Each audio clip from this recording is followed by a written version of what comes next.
All right, welcome to Be the Market Expert. And this was kind of fun. Just wanted to kick it off with this. This Portland's cube-shaped camera house hits the market at $785,000. So $785,000. We'll click through some photos pretty quickly, but just real quick, this home was built in 1976. It is a fourth of an acre. And when you look at this, it is 1,762 square feet. And so here's the front of it, right? So this is when you kind of walk up to it. We'll go through the photos, like I said, fairly quickly as we go in here. This is kind of just like a weird angle shot. I'm assuming that's from a drone, right? When we look at this, though, it's kind of neat. Definitely mid-mod, right? This is definitely a mid-century modern home. There's the front again. Cool use of some windows, the doors, very wood, right? This looks like a dance floor that you would go out to some kind of banquet hall and you'd be dancing on that, right? So here we go. Here's just the quick view of the house. Yes, mid-century modern, super fun. I don't know what you put here. These are like big tchotchkes, I think. I don't know, maybe you put big flowers or something there. But just kind of going through, again, just kind of neat as I was going through looking for some content for you guys today. I tripped over this, and there's the back of the house. Kind of neat. This is the camera house, and this is what it looks like. And it is really just aluminum siding and windows all the way across this thing, which is pretty cool. All right. Second thing, not necessarily news, but I wanted to talk some trash about Zillow once I saw this, and I'm going to take this opportunity to do so. And when it goes through, it says, how Zillow sees its relationship with agents and brokers. I'm like, okay, cool. Like, this should be interesting. And I go through here, and let's just look at the key points. Firstly, it says, while consumers remain the North Star, focusing on ways to support agents ultimately benefits the buyer and the seller who use Zillow. And I'm thinking to myself, what kind of garbage key point statement is that? That we're going in and we are looking at who is the one that is funding Zillow to be in business, and it's the real estate agent. So the real estate agent, you guys are the ones, if you guys are going out and you are purchasing leads, and I don't think there's anything wrong with purchasing leads. Like, here's the deal. I want to take this stance right here and right now. If you're purchasing leads, rock and roll. I don't care if it's realtor.com, Zillow, Facebook, Meta Universe, like whatever that looks like. But here's the thing. If you're going to pull someone off of that platform, right? You're going to pull someone off of Zillow, you're going to pull them off of realtor.com. You have to service that client for the rest of your life. And what I mean by that is you cannot be transactionally based with them. Once you get to the finish line, you have to service that client where you're going through, you're sending the birthday cards, you're sending the holiday cards. If you're doing any kind of other events, like you're reaching out to them, you're sending them the happy home anniversary, like you are staying in emotional proximity to this person for the rest of your life. I cannot think of anything worse than going out and funding this beast known as Zillow, to where you're going through and you're paying $500 a month, $1,000 a month. Okay, guys, we have zip codes that are a couple grand a month in Colorado, right? To where you go through and you're putting it out there, and then you forget about your client after you close, and then they go back onto Zillow and someone else purchase it. Like, good God, please do not do this. But it goes through and it says, like, hey, we actually care about the consumer, and the real estate agent is just like a second to us. And when we're going through and we're looking at this, it says serving the entire industry. It's like, we're not just going to, not just the paying customer. So also it's saying, listen, we want so much web traffic that, yeah, we want the consumer. We're going to run ads, and we're going to still continue to be the largest place where people go out and look at real estate. And yes, we are going to go sell zip codes to people. And we're going to figure out some other things to where we can actually get more real estate agent eyes on our product. And hopefully we can sell to them a little bit later as well. So it also says simplifying the agent workloads. Guys, this is what we're going to continue to see. When we are going through and keep talking about AI and all these other things, at the end of the day, what this is really doing is there's going to be multiple companies. They're going to come out of whoever knows where, that are trying to get in between you and your client, because they want a piece of the pie. They understand that this thing, especially in Colorado, right? If you guys are at a $600,000 price point, you charge a competitive commission. We're talking like $18,000, right? So they're going to figure out like, okay, cool. How do I get a piece of this $18,000 pie? And what they're going to do is they're going to try to figure out different ways to sell to you. And they're going to say, well, hey, this is the latest and greatest thing, and you need this. And I would argue, like, you only need what you're going to use, and you're only going to use the things that are going to help you probably get into more emotional proximity to clients, as well as to make the transaction as seamless for your client as possible. So I looked at this and I thought, okay, interesting. And I said to myself, actually, this is stupid. Because as I look at this again, these are just companies that are saying, hey, we actually don't care about the real estate agent. We don't care about the agent at all. I read another article. I'm not going to pull that up, but I read an article this morning that was actually just talking about how all these companies are out here and that the real estate agents is cheap workforce, right? Real estate agents are going out, they're doing all the heavy lifting. They're the ones that are going out and taking the photos, putting the stuff up there, meeting the clients. They're going out, they're showing the houses. They're the ones putting it on social media. They're doing all this stuff. And all these people are just like, awesome, pay us to use our stuff. We'll sell it back to you. We're going to fine you if you don't do it correctly. And I just think it's getting kind of silly. So now I'm going to get back into your regularly scheduled program here. And let's talk about this ghost tax. So this came up in Coffee Talk the other day. And for anyone that's been, participating with this for a while now, that this isn't anything necessarily new. And so when we look at this ghost tax, and it's really around rent, this is what they're doing. We've already seen things in like Boulder currently where they have raised the taxes on vacant land, because what they don't want to do is they don't want people to hold on to these properties, these vacant pieces of land, and to be speculative buyers. And where they go through and they just sit on it in hopes that the value is just going to go up and go up and go up, and they don't do anything with it. And then someday they have a flash sale and they sell it to a developer. So they're actually starting to raise taxes on these different places to stop this from happening. Well, this is a take on that. So right now, they are saying there's approximately 27,000 empty apartments in Denver. And when they're looking, yes, absolutely. When they are looking at this 20,000 empty apartments, they're also saying that Denver has 10,000 homeless people. And they're saying, well, hey, you know what? Maybe what we should do is we should raise the taxes on these landlords and make them actually do something. So it goes through here and says, hey, guess what? 1/3 of Colorado households are severely housing cost burden. Here's the deal. Like, we get this. We deal in the highest price point product that most Americans will ever purchase in their life. We live in Colorado. We have a pretty high price point. And when we're talking about the cost of being able to purchase money, the cost to be able to go buy groceries, the cost to do whatever, like, it's expensive. And again, when we look at housing, we understand that this is a $600,000 average price point. So what they're saying is, hey, we got a lot of properties that are just sitting empty. And this changes it. It went from apartments down to just rental units. And it's saying that these are just estimates. And again, that's all it is, because how in the world do you really go through and outside of just jumping on these aggregators that are just sending out information and just like count 1, 2, 3, and then go to a different platform, and who knows all the platforms that you would really like. There's no easy button for this. So they're saying now housing advocates. Well, it's interesting when we talk about housing advocates, I think about politicians. That's what a housing advocate is. Housing advocates are politicians, and the other side of this are the people that are in the space that actually collect a paycheck around, affordable housing. And there's nothing wrong with that, right? There's no judgment in that statement, but it kind of just reminds me of Team Rally when I was talking about the current administration, the current presidential administration with Trump, and he was talking about lowering the interest rates to be able to make housing more affordable. And one of the agents raised their hand and said, Charles, do you think that this is political, or do you think he really cares? I said, and it's both, right? Firstly, we understand that if you get the American people on your side, then you get votes and you get reelected into politics, or at least your party. And yes, who doesn't want interest rates to go down?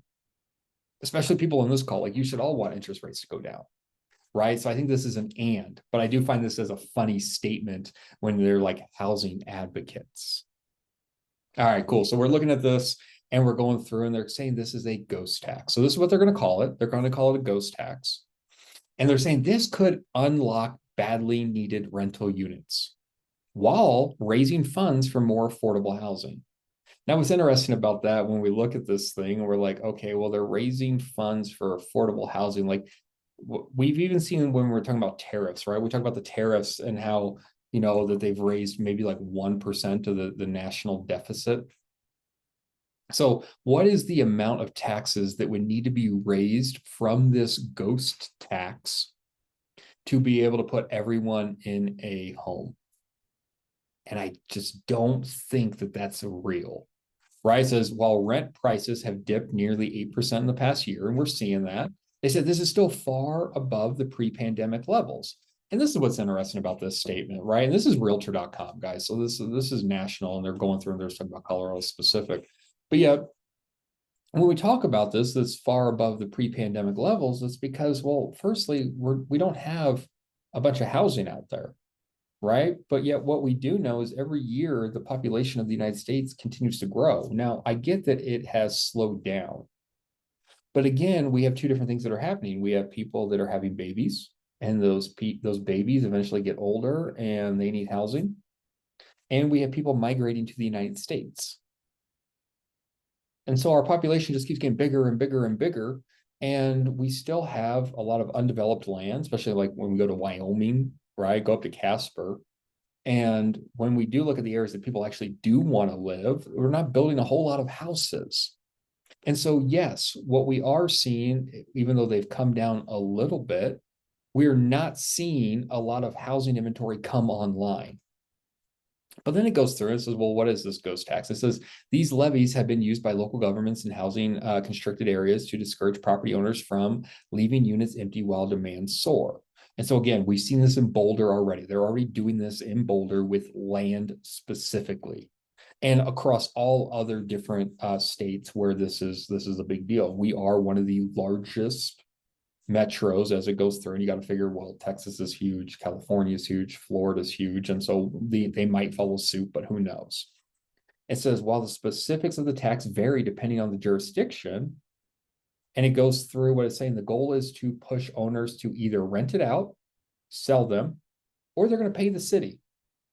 Which again, like I just don't think that a tax that at this magnitude, like how much money would you need to tax someone for there to be enough dollars to go through and to fund anything meaningful? So it goes through why Denver advocates for this. So it's going through and it's saying assessing a fee on rental units in the Denver metro market that are left vacant with their renters unchanged for a minimum period of time. Okay, cool. So this is what this is looking through. It's saying they're going to assess a fee. This is one of the ways that they're saying that they're going to impose this tax.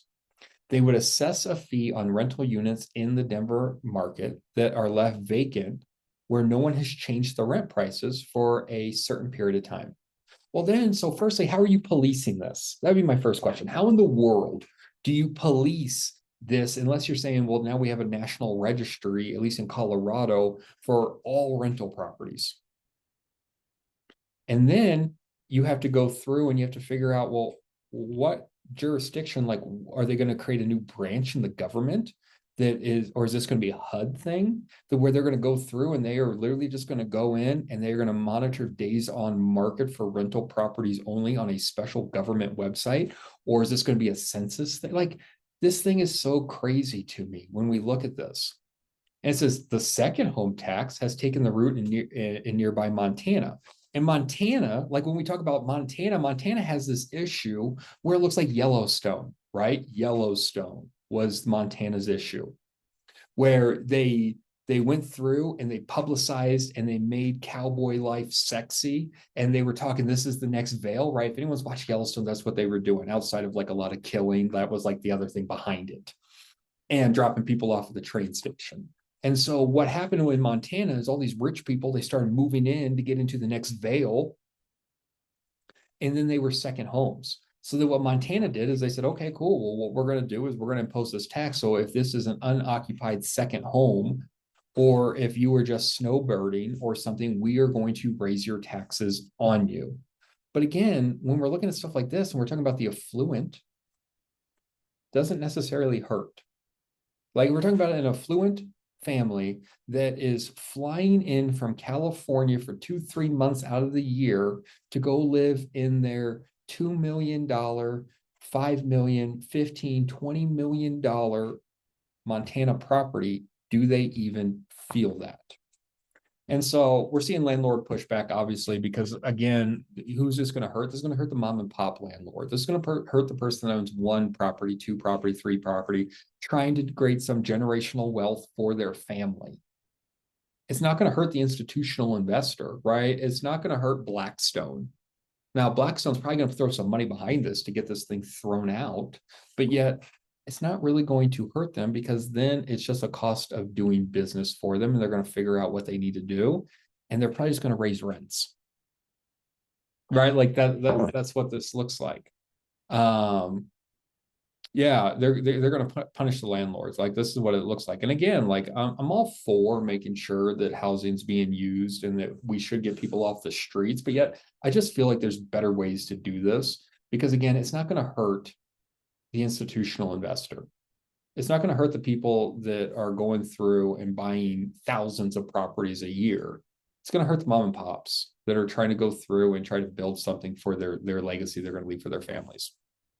And it goes through and it just talks about just all these other things that are happening, but we'll monitor this, guys. I just wanted to bring it up because it did come up yesterday and I just find it crazy. Speaking of stuff that comes up, this one was interesting. So Compass, right? So we talk about Compass, and one of the things that Compass is going through is they're just being really loud and very noisy when it comes to the MLS, NAR, and they're fighting their fight. All right, so they're fighting their fight, and their fight is that they want to be able to run brokerage business the way that they want to run brokerage business. And I don't necessarily disagree that every brokerage should have the ability to say this is how we want to run it. This is what's the best for our consumers. This is what's best for our agents, and let us be. And yet, when they're going through here, what they're talking about specifically here is they're talking about these off-market listings. And if we were to just look at this thing, it's just talking about their marketing strategy. So what Compass is doing is they're doing a couple different things. They are trying to remove people off of the MLS and put them just on their website specifically. Like that's their whole game plan. They want to remove people off the MLS. If they're no longer on the MLS and you freeze it on your website, what does that also mean? That Zillow doesn't get it.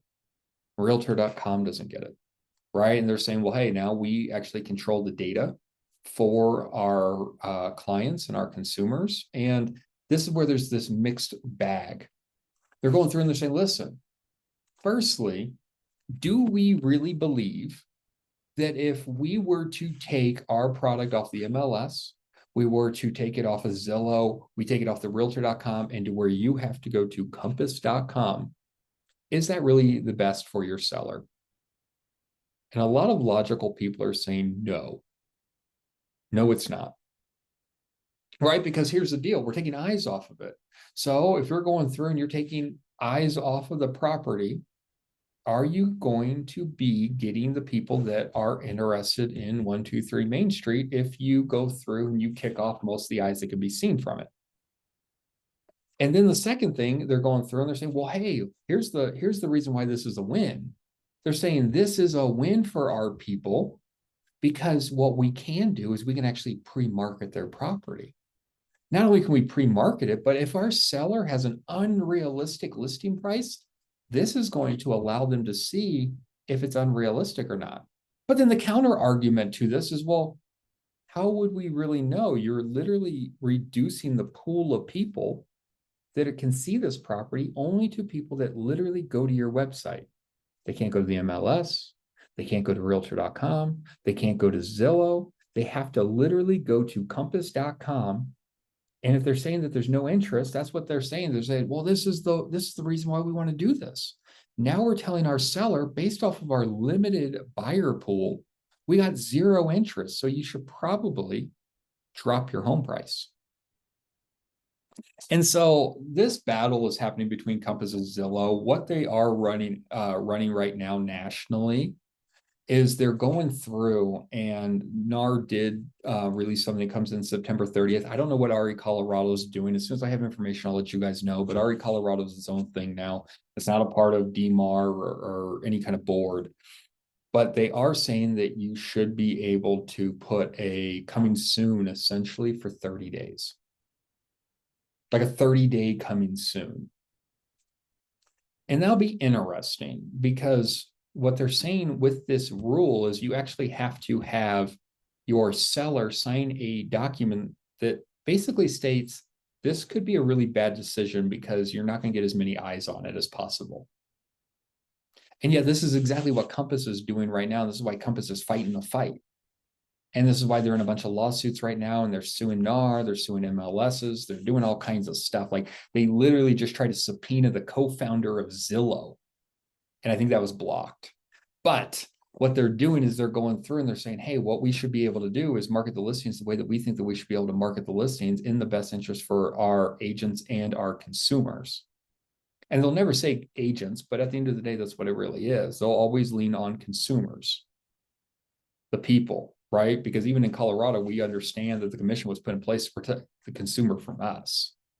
So we'll see what that looks like. That rule goes into effect September 30th, to where essentially, again, like you can actually put a property on the MLS as coming soon for 30 days, and whether advertise it or not advertise it, it's up to your person on the internet. But you could do your advertising through open houses, through the direction of your consumer.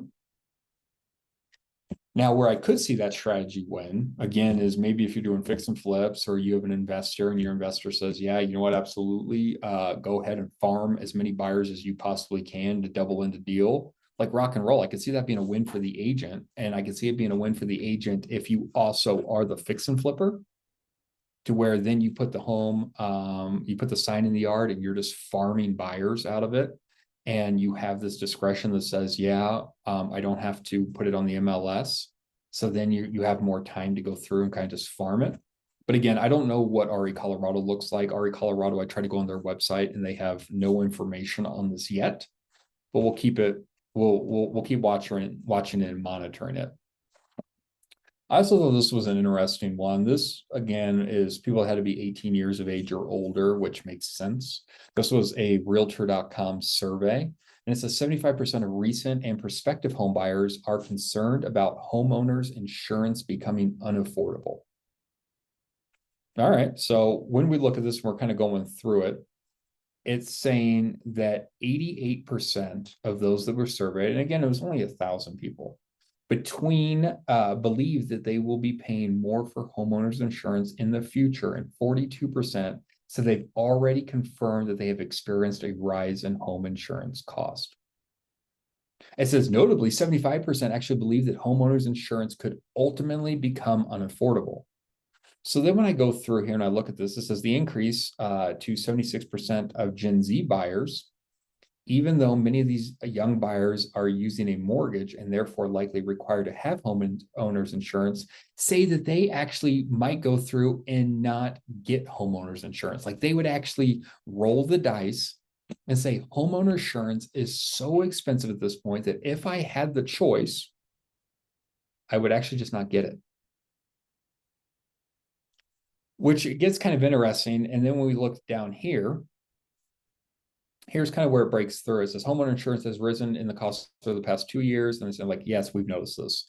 It says, have you actually faced any recent challenges trying to get it? Most people say, hey, it doesn't apply. Only 20% says, yeah, I'm feeling it right now. This is where it says, would you actually forego getting it? Well, 23% of this 1,000-person population actually said, yeah, I probably would. Some say 35% says, yeah, maybe. And 41 says, no, I'm not, that wouldn't do anything for me. Then it breaks it down into Gen Z, Gen Y, Gen X, and the baby boomers. And when you go through here, it says, well, hey, there's no change. Well, obviously there's no change. These guys aren't really buying houses. Could you actually see that it could do it? Gen Z says, yeah, maybe. Would this remove some of your desired locations? 35% says yes. But as you go through, what this is just looking at is this is the people when we're talking about the free flow of money, right? To when we're going through and we're looking at this and we're saying, where is all the money being had right now and who's going through this? Well, we're saying that the people with more money, this is not going to be something, right? When we talk about inflation, and we talk about the cost of things going up, when we talk about the devalue of the dollar that you earned, we talk about this being a threat to democracy. And it's a threat to democracy because the less affluent are the people that are disproportionately affected. And so when we just were to go through this, and we're not even talking about, really just protected classes, we're talking about age at this point. We're talking about, the kids, because I'm going to call them, that's what they are, Gen Z, the kids.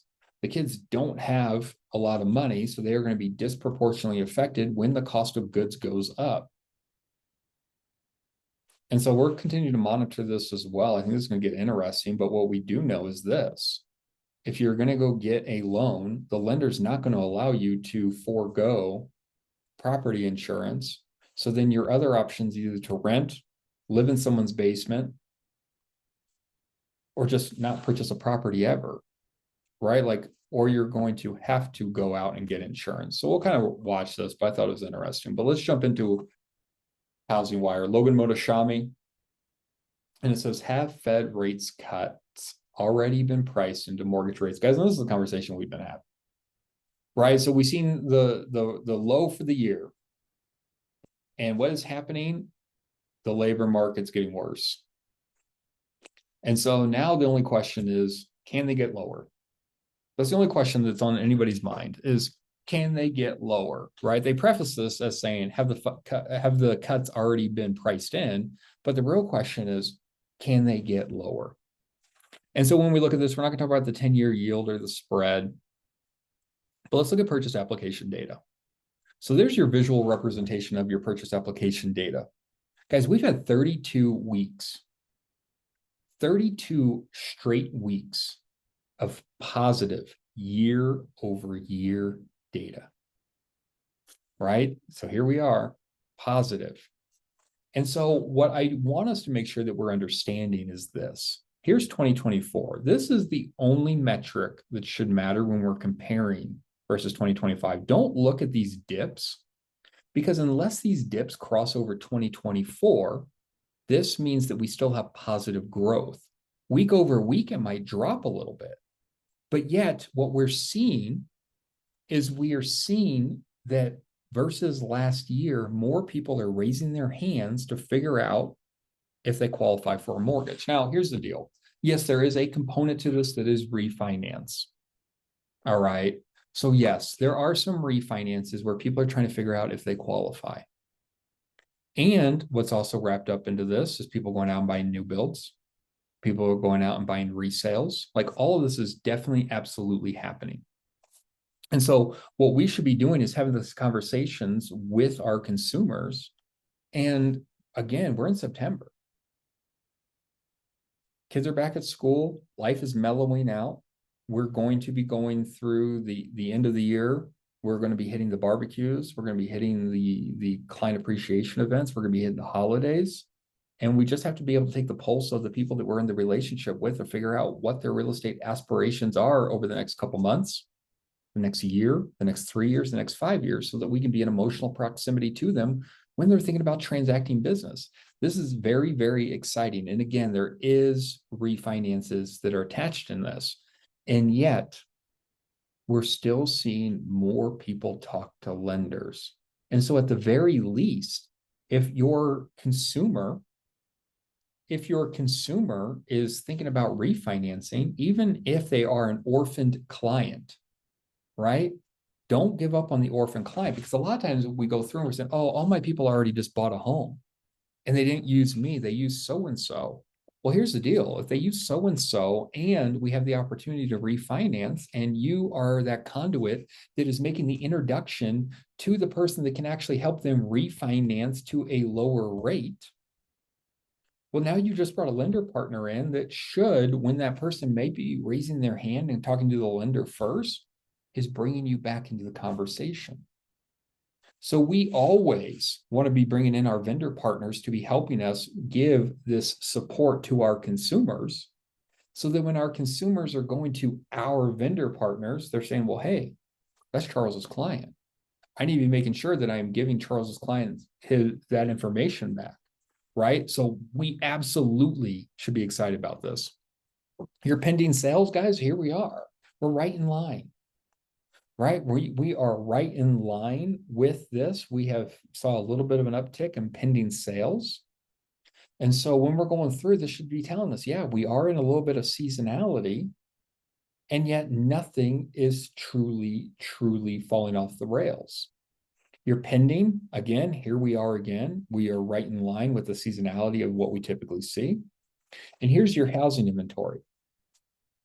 21% more inventory versus last year. And this is kind of what it's been looking like week over week over week, right? There hasn't been any real big change here.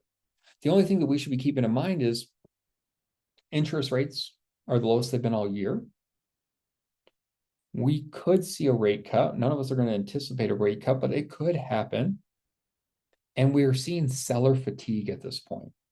Even with 20% more inventory on the market, what we are seeing is sellers getting worn out. Guys, I can't imagine anything worse than listing my home and it's been 6 months, and maybe once every other week I get a notification for 5 p.m. that I got to pack up my family and go out of the house for a showing for someone that may or may not be looking to buy.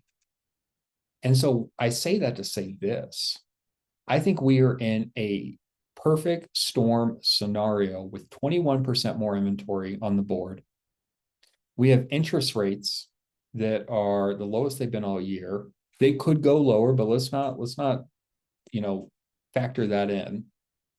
We've also seen that the average concession in the Denver metro is $10,000. You have more power than you have ever had in the negotiation instrument of the contract to buy and sell for your client.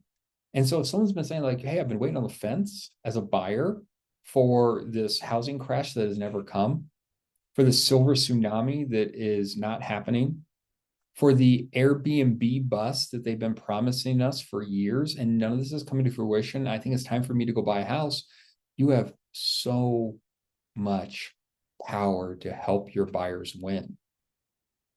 And again, the sellers are getting tired and they are waiting for a deal. I think we got trained back in 2013 all the way up until 2021, where it was, okay, well, the seller wants this, we got to give them our best offer. If they mean 650, they truly mean 650. Well, that's just not the case anymore. I'm telling you guys that they put a dollar in that they feel comfortable advertising at. But if we're bringing them offers and we're asking for concessions, they're going to have to think about it. They really will, because the only alternative is to sit on the market longer and to be kicked out of their house every once in a while through the holidays. And who wants that? All right. So this is exciting news, guys, and we should be looking at this as well. Your national single family new listings hitting the market again. So here we are. This is your resales. This is also your new construction. All right. This is not taking into consideration anything that went onto the market and came off really quickly, which we are still seeing pockets of that, right? Multiple offer situations where it only lasts, like it would not account for that information. And so when we're going through here, what we're also starting to see is we're seeing builders slow down. We're seeing builders put less inventory online. And they're putting less inventory online because homes aren't selling as quickly anymore. They're a for-profit company. And if they put more inventory on there and it's not selling, well, they got to free up cash. And so they got to sell it at bigger discounts. That's why we see them slow down. We don't see as many spec builders as we used to, where they're just like, if we build it, they will come.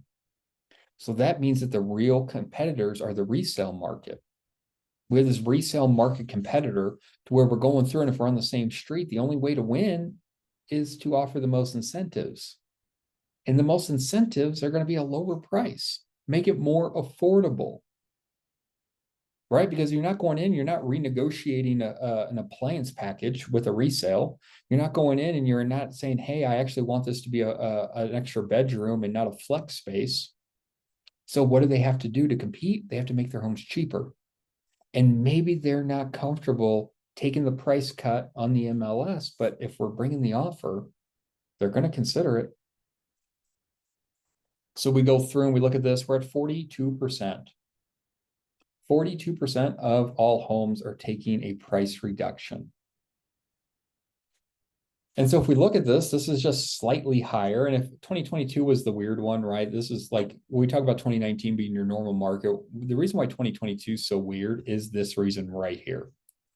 Guys, this is when interest rates started going up. And it wasn't that they went up, it's the velocity that they went up as quickly as they did. And that's what scared a lot of people. And so then we all thought the world was coming to an end again. It was like, oh my God, this is COVID 2.0 with interest rates, and we don't know what is happening. And so they went up so quickly that a lot of people were like, well, I got to sell the house. I'm buying this home or doing whatever. And so they had to take these massive price cuts. That's why we said this like right here, because this is what was happening with interest rates at the same time. We had this inventory, nothing was selling because we didn't know what was happening. We were actually having conversations about assumptions and around, 20% mortgages. We're like, oh my God, it's going to be the 1980s all over again. And it just wasn't the case, thankfully. But yet here we are right here, and we're seeing 42% of all homes are taking a price reduction. And again, I think the strategy is this. What if we have this client that's like, I am waiting for the perfect home, which we know we're having those conversations. I am waiting for my forever home. And they're looking at a price point that just doesn't have it. What would it look like for us to go up a price point? This home's been sitting on the market for 60 days, 90 days, 120 days, almost 6 months, a year, whatever that may look like, and say, hey, I know this is being advertised at X amount of dollars, but hey, why don't we go look at it and see if this actually makes some check boxes for you?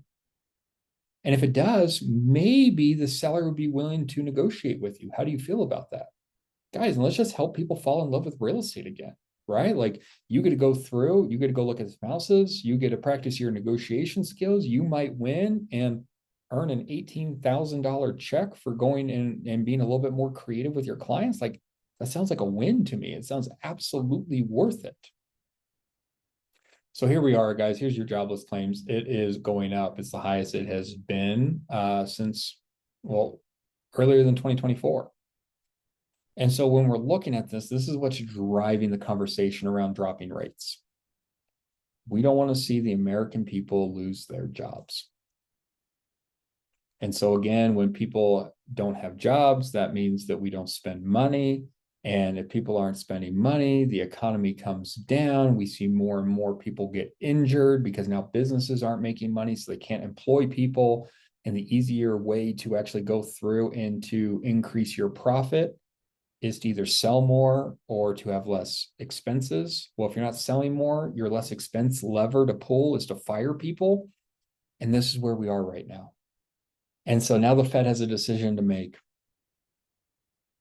And it's around interest rates. And this is why this whole thing was titled, Have Fed Rates Cuts Already Been Priced into the Mortgage? Which is just a fancy way of saying, hey, can they go lower? And so we'll see. We do not know.